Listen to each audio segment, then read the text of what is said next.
ஆண்டவராகிய இயேசுவின் நாமத்தினாலே இந்த காலை வேளையில் கூட உங்களை யாவரையும் வாழ்த்துகிறேன். கர்த்தர் உங்களை ஆசீர்வதிப்பாராக. இந்த நாளிலே கூட கலாத்தியர் 3:26 கூட வாசித்து தியானிக்கலாம். நீங்கள் எல்லாரும் கிறிஸ்து இயேசுவை பற்றும் விசுவாசத்தினால் தேவனுடைய புத்திரராய் இருக்கிறீர்களே. மிக அருமையான வேதவசனம். முதல் வசனத்தில் கூட நீங்கள் எல்லாரும் என்று எழுதப்பட்டிருக்கிறது. மெய்யாகவே நாம் எல்லாரும் தேவனுடைய பிள்ளைகளாக வேண்டுமென்றால் நாம் என்ன செய்ய வேண்டுமென்றால் கிறிஸ்து இயேசுவை பற்றும் விசுவாசம் நமக்கு தேவை.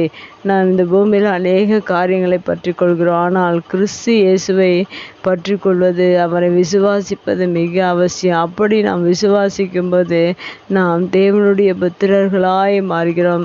இன்னும் வேதத்தில் சொல்லப்பட்டிருக்கிறது, மத்தேயு புஸ்தகத்தில் தேவன் சமாதானம் பண்ணுகிறவர்கள் பாக்கியவான்கள், அவர்கள் தேவனுடைய புத்திரர் எண்ணப்படுவார்கள் என்று சொல்லப்பட்டிருக்கிறது. இப்போ நாம் தேவனுடைய பிள்ளைகளாக மாறுவதற்கு அநேக காரியங்களை நாம் செய்து கொண்டிருக்கிறோம். ஒவ்வொரு நாளும் தேவனுடைய பிள்ளைகள் நாங்கள் என்று அநேகர் சொல்லி கொண்டிருக்கிறார்கள். ஆனால் தேவனுடைய பிள்ளை என்பது யாரை குறிக்கிறது, என்ன செய்ய வேண்டும் என்று இந்த வேத வசனத்தில் சொல்லப்பட்டிருக்கிறது. நீங்கள் எல்லாரும் கிறிஸ்து இயேசுவை பற்றும் விசுவாசத்தினால் என்று சொல்லப்பட்டிருக்குன்னா அவரை பற்றி கொள்ள வேண்டும். அடுத்ததாக நாம் அவரை விசுவாசிக்க வேண்டும். இந்த இரண்டு காரியங்களையும் நீங்கள் செய்யும்போது மெய்யாகவே நீங்கள் அவருடைய பிள்ளைகளாக மாறுகிறீர்கள். மத்தேயு புஸ்தகத்தில் சொல்லப்பட்டிருக்கிற பிரகாரம் சமாதானம் பண்ணும்போது நாம் அவருடைய பிள்ளைகளாக மாற முடியும். இந்த இரண்டு காரியங்களை உங்களுடைய வாழ்க்கையில் ஒவ்வொரு நாளும் அனைவருக்கும் நாம் சமாதானத்தை கூற வேண்டும்.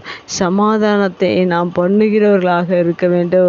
ஒரு சிலர் அநேக குடும்பங்களில் யுத்தங்கள், பிரச்சனைகள், போராட்டங்கள் வரும்போது அந்த இடத்துல சமாதானம் செய்யாதபடிக்கு இன்னும் பல பிரச்சனைகளை தூண்டிவிடுகிற அநேக நபர்கள் உண்டு. அவர்கள் அவருடைய பிள்ளைகளாக வாழ்வதோ அவருடைய பிள்ளைகளாக மாறுவதோ முடியாது. ஆனால் ஒரு மனிதன் தேவனை பற்றும் விசுவாசத்தினால் என்று சொல்லப்பட்டிருக்கிற பிரகாரம் நாம் தேவனுடைய பிள்ளைகளாக மாறுகிறோம். அவரை நாம் பற்றி கொண்டு விசுவாசித்து அவருடைய பிள்ளைகளாக மாற முடியும். அடுத்ததாக சமாதானம் பண்ணும்போது நாம் தேவனுடைய பிள்ளைகளாக மாற முடியும். உங்களுடைய வாழ்க்கையில் நீங்களும் சமாதானத்தை நீங்கள் பண்ணுங்கள், நீங்கள் தேவனுடைய பிள்ளைகளாக மாறிவிடுவீர்கள். இந்த வேதவசனத்தில் சொல்லப்பட்ட பிரகாரம் கிறிஸ்து இயேசுவை நீங்கள் பற்றி கொள்ளுங்கள். பற்றி கொள்ளும்போது மெய்யாகவே நீங்கள் தேவனுடைய பிள்ளைகளாக மாறுகிறீர்கள். அடுத்ததாக இந்த வசனத்தில் சொல்லப்பட்டிருக்கிற விசுவாசத்தினால் என்று சொல்லப்பட்டிருக்கிறது. நாம் விசுவாசிக்க நாம் அவருடைய பிள்ளையாக மாறுவது மிக அதிகமான ஒரு நிச்சயமாக இருக்கிறது. ஒவ்வொரு நாளிலும் அவரை பற்றி கொள்வோம். அவரோடு கூட நாம் வாழ்வதற்கு தகுதிப்படுவோம். மற்றவரிடத்தில் நாம் சமாதானத்தை செய்வோம். மெய்யாகவே நீங்கள் தேவனுடைய புத்திரராக மாறுவதற்கு தேவன் நமக்கு செய்கிற இந்த உதவி பெரிய மகத்தான உதவியாக இருக்கிறது. நாம் ஒவ்வொரு நாளும் அவரை பற்றி கொள்வோம், அவரை விசுவாசிப்போம், சமாதானம் பண்ணுவோம், தேவனுடைய பிள்ளைகளாக மாறுவோம். கர்த்தர் நம்மை ஆசீர்வதிப்பார். கண்களை முடி ஜெபிக்கலாம். எங்கள் அன்பு தகப்பனே, இந்த அருமையான வார்த்தைக்காக நன்றி செலுத்துகிறோம்.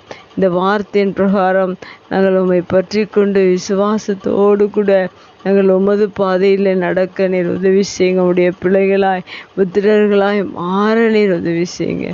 இயேசுவின் நாமத்தில் ஜெபம் கேளும் நல்ல பிதாவே, ஆமென்.